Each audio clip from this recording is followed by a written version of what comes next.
एखाद्या मालमत्तेचे हस्तांतरण केल्याने त्यातील व्यक्तीच्या हितास जादा बाधा येत असल्यास असे हस्तांतरण करता येत नाही.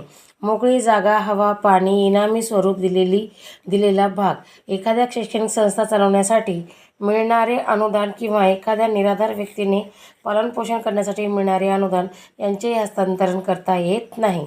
भारतीय करार कायदा कलम 2398 बेकायदेशीर हेतूच्या पूर्ततेसाठी मोबदला म्हणून मालमत्तेचा हस्तांतरण करता येत नाही. कायद्याच्या दृष्टीने ज्या व्यक्तींना हस्तांतरण करता येत नाही अशा व्यक्तींना उदाहरणार्थ कलम 136 प्रमाणे न्यायाधीश, वकील, न्यायाधीश, संबंधित असलेल्या व्यक्ती यांना विशिष्ट स्वरूपाच्या व्यवहारात खरेदी करण्याचा हक्क प्रतिबंधित केलेला आहे. 136 प्रमाणे